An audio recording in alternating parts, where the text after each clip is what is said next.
Magandang araw sa ating lahat at sa muli tayo ay nandito upang mag-aral ng salita ng Diyos. Sa ating pagsisimula, tayo po ay yumuko at manalangin. Diyos na makapangyarihan sa lahat, maraming pong salamat sa pagkakataon na muli ipinagkaloob mo sa amin upang kami ay mag-aral ng salita. Bigyan niyo po kami ng talino, kayo po ang magdala ng inyong mensahe sa aming mga puso. At tulungan niyo po ako, Lord, sa aking pagtuturo. All these things we pray in Jesus' name. Amen. Babasahin ko po sa inyo ang Book of Jude, chapter 1, verse 11. Ito po yung pag-aaralan natin ngayon. Ang sabi po rito sa Jude, chapter 1, verse 11. Woe unto them, for they have gone in the way of Cain, and run greedily after the error of Balaam for reward, and perished in the gainsaying of Kor. Itong binasa natin, sulat to ni Jude, sa Bible po kasi, dalawa po ang apostoles ng Panginoon na ang pangalan Jude o Judas. Una, si Judas Iscariote. Yun po yung nag-traidor sa Panginoon. Ang pangalawa ay si Judas Tadeos. Si Judas Tadeos ang nagsulat po nito. Maiksi lamang ang libro ni Judas Tadeos, isang chapter lamang ito at binubuo lamang ng 25 na verse. Ito po ay nakalagay at matatagpuan po natin ang Book of Jude bago ang katapusang libro sa Biblia na Book of Revelation. Maiksi lang ang libro na isinulat ni Jude, ngunit kapag pinag-aralan po natin ito ay punong-puno ng mga warning upang tayo ay huwag magkamali sa buhay natin sa mundong ito. Marami siyang warning na inilagay rito. At isa sa mga warning niya at aral na itinuturo niya ay yung Jude chapter 1 verse 11 na binasa natin. Dito sa binasa natin, sinimulan niya ito ng salitang woe. Ibig sabihin, kapahamakan. Ibig sabihin na ang sinumang tao na gagawa ng mga bagay na to ay kapahamakan ang kanyang makamtan. Dito, inilagay niya ang tatlong tao na kapag ginaya natin ang kanilang ginawa sa buhay, mapapahamak tayo. Ito ay si Cain, si Balaam, at si Kora. Nang sabi niya, kapag sundin mo yung kanilang mga ginagawa, reresulta ito sa kapahamakan. Yun po ang pag-aralan natin sa ngayon. Ano po ba ang ginawa ng tatlong taong ito na hindi dapat natin gayahin dahil magre-resulta ito sa kapahamakan? Una, ang sabi rito, woe unto them, for they have gone in the way of Cain. Kapahamakan para sa kanila sapagkat dinaanan nila ang daan ni Cain o ginawa nila ang ginawa ni Cain. Sino ba si Cain? Si Cain ang unang tao na ipinanganak sa mundong ito. Ang unang tao na nilikha ng Diyos ay si Adan. Kumuha ang Panginoon ng lupa, pinurma niya at hiningahan niya. Naging buhay na kaluluwa at yun po ay si Adan. Nung ginawa naman niya si Eva, pinatulog niya si Adan, kinuha niyang isa sa mga ribs ni Adan at ginawa niyang si Eva. Nung si Adan at si Eva ay nagkasala, sila po ay pinalayas at pinalabas doon sa garden ng Eden. At doon, sila ang unang mag-asawa at nagkaroon sila ng anak. At ang una nilang anak ay si Cain. Kaya si Cain, ang unang tao na dumaan sa isang natural na paraan o dumaan ng kapanganakan. Binagsiping si Adan at si Eva, nagbuntis si Eva, din pinanganak si Cain. Siya ang panganay. Sa mga anak ni Cain, o ni Adan at ni Eva, dalawa ang kilalang anak nila. Bagaman pag pinag-aralan mo ng mabuti ang Book of Genesis, sabi noon ay nagkaroon pa ng mga anak na babae, si Adan at si Eva.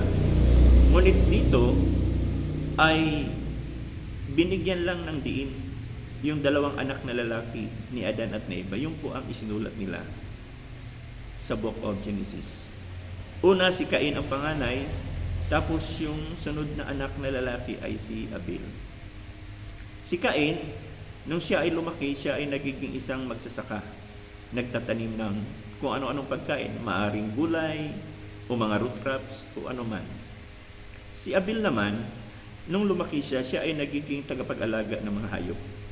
Alaga siguro siya ng baka, tupa, hayupan. Ganon po ang naging trabaho ni Abel. Sa takbo ng kanilang buhay, nung namumuhay sila, nung panahon na yon, ay dumating sila sa punto na kailangan nilang mag-alay sa Panginoon. Kailangan kasi nilang mag-alay para sa kanilang mga kasalanan. Itong mga sakripisyo na inaalay nila para sa kanilang mga kasalanan ay sumisimbolo ito ng darating na Kristo o darating na tagapagligtas ng Panginoong Hesukristo. Kaya sa kapanahunan natin, dahil si Kristo ay namatay na sa krus at inalay niya ang kanyang sarili bilang sakripisyo sa ating mga kasalanan, hindi na tayo ngayon nag-aalay ng alay para sa ating mga kasalanan sapagkat tapos nang inalay ni Kristo ang kanyang sarili. Pero noon, kaming pa si Kristo kaya nag-aalay sila. So sa kanilang pag-aalay, ang ginawa ni Cain, kumuha siya ng mga bunga ng kanyang mga itinanim at yun yung kanyang inalay doon sa Panginoon. Siguro gulay, root crops o kung ano-ano man ang ani niya, yun po ang inalay niya sa Panginoon. Si Abel naman, pumili siya ng isa siguro sa pinaka-best na alaga niyang hayop at yun naman ang inalay niya sa Panginoon. Ngunit alam naman natin ang nangyari. Tinanggap ng Diyos ang alay ni Abel, ngunit hindi tinanggap ng Diyos ang offering o alay ni Cain. Maraming mga rason ang sinasabi ng kung sino-sino man, ngunit ang pinakatamang rason kung bakit tinanggap ng Diyos ang kay Abel at hindi tinanggap ng Diyos ang kay Cain, sapagkat doon sa Book of Hebrews sinabi, nung inalay ni Abel at nag-alay siya sa Panginoon, nag-alay siya ng may pananampalataya. Si Abel, inalay niya ang kanyang alay na may pananampalataya. Si Cain naman, nag-alay siya pero walang pananampalataya. At hindi lang yon. Ang inalay ni Abel, kaya tinanggap ng Diyos, hindi lang dahil sa meron siyang pananampalataya, kundi hayop, may dugo. Ang sacrifice po kasi na nagsimbolo sa darating na pagligtas ni Kristo sa atin, dapat may dugo. Patutuluin ang dugo, kakatayin ang hayop, ilalagay sa altar at susunugin. Si Cain, nag-alay siya ng bunga ng kanyang ani, pero walang dugo. Ang dapat niyang ginawa siguro, humingi siya kay Abel ng hayop para ialay rin niya sa Panginoon. Sapagkat ang gulay o anumang ani niya, gaano mang kaganda ito ay walang dugo. Ang rason kung bakit ito ang ginawa ni Cain, dahil nga sa wala siyang pananampalataya. Ang isang tao po kasi na walang tunay na pananampalataya sa Diyos ay hindi makakagawa ng tama para sa Diyos. Pag ang isang tao ay may tamang pananampalataya sa Panginoon, sila lamang yung mga taong makakasunod sa mga tamang bagay na para sa Panginoon. Mahirap sumunod sa Diyos pag wala kang pananampalataya. Si Cain, wala siyang pananampalataya. Kaya nung nag-alay siya sa Panginoon, hindi niya sinusunod yung utos ng Panginoon na dapat may dugo. Nag-alay siya sa Panginoon base sa kanyang gusto. Ito yung gusto ko Ganon tayo. Pag ang isang tao ay walang pananampalataya, yung gusto natin ang masusunod. Dahil ang isang taong may tunay na pananampalataya sa Diyos, ang gusto ng Diyos ang masusunod. Lagi nating tandaan na sa mundong ito, nung tayo ay ipinanganak at ginawa ng Diyos ang tao sa mundong ito, hindi tayo ginawa ng Diyos na kung ano lang ang gusto natin gawin, igawin natin. Ang ginawa ng Diyos, naglagay siya ng mga batas, naglagay siya ng mga kautusan, at itong mga batas at kautusan ito dapat yung lalakaran ng bawat tao. Ito dapat ang sinusunod ng bawat tao. Pero dahil ang tao ay walang pananampalataya sa Diyos, hindi nila sinusunod ang mga kautusan at batas ng Diyos. Katulad ni Cain. Si Cain, gusto niyang maglingkod sa Diyos, pero nakabase sa kanyang gusto. Hindi pwede yun. Pag nais mong makapaglingkod sa Diyos, ang gagawin mo dapat ay nakabase sa batas at kautusan ng Diyos. Pag gagayahin mo si Cain, walang pananampalataya sa Diyos at yung gusto ang laging nasusunod. Ang sabi ni Judas sa kanyang sulat, kapahamakan ang mangyayari sa buhay. Para wag tayong mapahamak, dapat may pananampalataya tayo sa Diyos. Hindi pwedeng mabuhay ang tao sa mundong ito nang wala ang Diyos. Ang sabi nga ng Biblia, for without me, you can do nothing. Kailangan natin ang Diyos. Pag ang tao ay walang pananampalataya sa Diyos, riresulta ito na ang gagawin mo ay yung lahat ng kagustuhan mo, katulad ni Cain. At riresulta ito sa kapahamakan, ang sabi ng Biblia. Yun po yung una, kapahamakan sa mga taong gayahin niya, si Cain. Ang pangalawa naman ay si Balaam. Sino ba si Balaam? Si Balaam ay isang paganong propeta.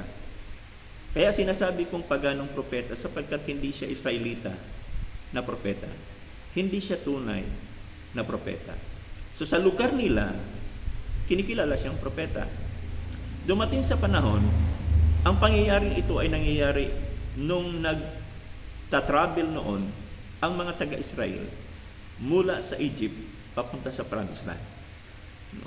Dahil sa kanilang hindi pagsunod sa Diyos, imbis na mapabilis lamang yung kanilang pagpasok doon sa Promised Land galing sa Egypt, nagalit ang Diyos kaya sa loob ng 40 years, pinaikot-ikot sila doon sa disyerto. Hanggang sa nakarating sila sa lugar ng Moab. Doon sa lugar ng Moab, mayroong hari doon na si King Balak.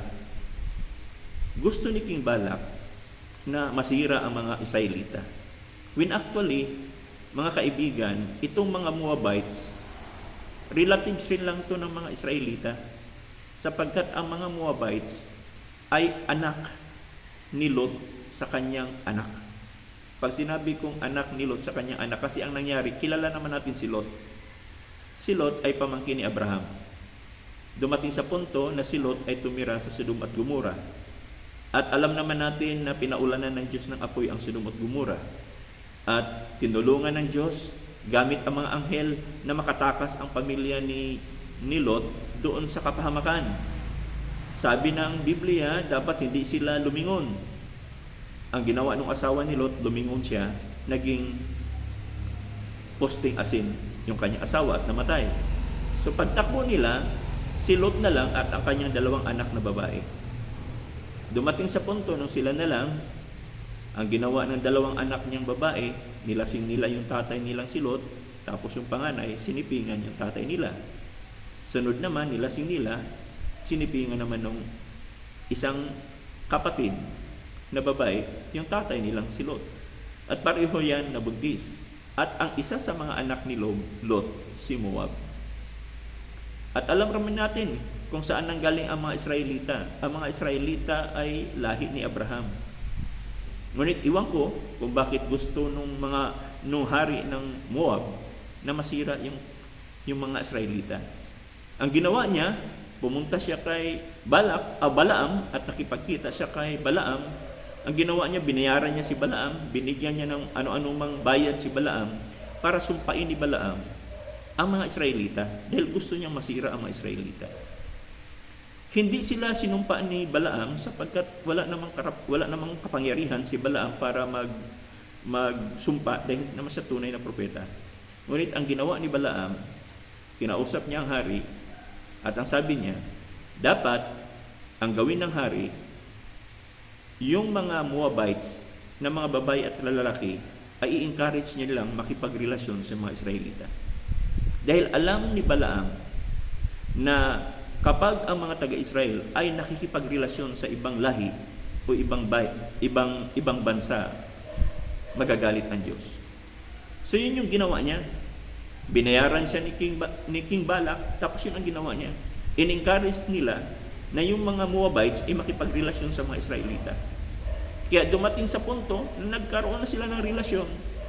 Nagalit ang Diyos at nagresulta ito na lahat ng lalaki at babae na Israelita na nakipagrelasyon sa mga Moabites ay pinatay ng Diyos. Bakit ginawa ito ni Balaam? Sapagkat nasuhulan siya ni King Balak. Si Balaam ang isang tao na mas mahalaga sa kanya ang ganansya, ang reward, kaysa integridad. Wala siyang pakialam kung masira ang kanyang pangalan dahil gumawa siya ng masama. Ang importante sa kanya, kumita siya. Wala siyang pakialam kung maraming mga tao na masira ang buhay, basta siya, kumita siya. Para lang sa panahon natin ngayon, parang yung mga drug lords, di ba? Alam naman natin yung mga drug lords eh. Wala silang pakialam kung mabaliw yung mga tao, masira ang buhay, maging adik. Ang halaga sa kanila, kumita sila. Ganon si Balaam. Pag gagayahin mo si Balaam, ang sabi ni Jude, kapahamakan ang darating sa buhay mo. Kapag ikaw ay isang tao na mas mahalaga sa iyo ang pera, ang ganansya, kaysa integridad mo, mapahamak ka pagdating ng panahon. Sa Biblia, sinasabing yung mabuting pangalan ay much precious than precious ointment. Mas mahalaga ang pangalan ng isang tao kaysa mahalagang pabango. Diba? Di bali na lang mahirap tayo. Di bali na lang simple lang yung buhay natin at hindi tayo mayaman. Ang mahalaga, hindi sira ang ating pangalan. Ang mahalaga, wala tayong taong inapakan. Wala tayong mga taong sinira natin ang buhay nila. Di bali na lang na mahirap tayo. Pero si Balaam iba. Siya yung taong walang pakialam sa buhay ng iba kung masira. Ang mahalaga, kumita siya. Kapag ginaya natin si Balaam, na mas mahalaga sa kanya ang ganansya kaysa integridad, mapahamak ka pagdating ng panahon. Yun po ang pangalawa, na pag ginaya natin, mapapahamak tayo. Ang pangatlo ay si Kora. Si Kora, yung pangyayari kay Kora, halos kapareho sa pangyayari nung kapanahonan na nag-travel ang Israel papunta sa Promised Land. Isang Israelita si Kora, at alam naman natin na ang leader sa Israel nung panahon na yon ay walang iba kundi si Moses. Ang high priest naman nung panahon, ng pinakataas na pari naman nung panahon na yon ay yung kapatid ni Moses na si Aaron. No, so ang pangyayaring ito ay nung panahon na nasa disyerto sila at nagtatravel sila. Dumating sa punto na itong si Kora ay kumuha ng mga prinsipe ng Israel para maglibilde laban kay Moises. Ang Panginoon po kasi nung panahon na yon, pag nakipag-usap siya sa mga Israelita, hindi direktang nakipag-usap sa mga propeta. Ang ginagawa ng Panginoon, sinasabi niya ang kanyang mensahe sa mga tao kay Moises, tapos si Moises naman ang magsasabi sa mga tao. Sabi ni Kora, bakit ang Panginoon ba sa'yo lang pwede makipag-usap, hindi ba pwede makipag-usap rin sa amin? Dahil gusto ni Kora na maging leader siya ng Israelita. When actually may panahon pa nga na gusto naman niya siya yung high priest. Hindi naman pwede sapagkat si Moises at si Aaron ang inappoint ng Panginoon na mag-lead sa Israel. Nakalimutan ni Kora na ang kanyang pagrebelde kay Moises ay pagrebelde laban sa Diyos. At dahil doon, pinatay ng Diyos si Kora, yung mga supporter niya at buong pamilya nila. Pag pinag-aralan mo ang Biblia, bumuka ang lupa, kinain ang bahay ni Kora kasama ng mga sumuporta sa kanya. Kinain ang lupa, pamilya niya, hayupan nila, lahat ng bagay na meron sila, kinain niya ng lupa. Dahil si Kora ay nagrebelde sa Diyos. Sa buhay natin sa mundong ito, sayang si Kora. Kung gusto ni Kora maging isang mabuting leader, dapat naging mabuting follower siya. Ang sabi nga nila, at may mga kasabihang nagsasabi, a good leader must be a good follower. Kung gusto mong magiging leader someday, mabuting leader someday, ngayon, matuto kang sumunod at magpailalim sa mga leader na meron ka ngayon. Si Korah kasi iba. Gusto niyang maging leader, kinalaban niya si Moises, ang leader, para makapalit siya. Nagkamali siya, hindi ganon. Sa buhay natin ngayon, malapit ang eleksyon. Nagkandarapa na ang mga politiko na pumalit kay President Duterte. Isa sa mga bagay na dapat tandaan natin mga tao, kung sino man ang pumalit kay Pangulong Duterte, ang papalit dapat kay Pangulong Duterte ay isang magaling na leader. At yung leader na yon dapat ay marunong sumunod nung naging presidente si President Duterte. Because a good leader is a good follower. Yung mga politiko na walang ginawa kundi kalabanin si Pangulong Duterte na siyang leader, pagkatapos maging presidente siya sa sunod, hindi siya maging mabuting leader. Because to become a good leader must be a good follower.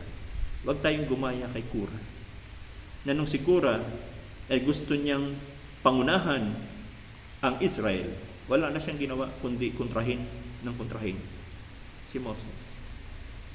Yun ang kanyang ginawa. Isang araw mapapahamak ka.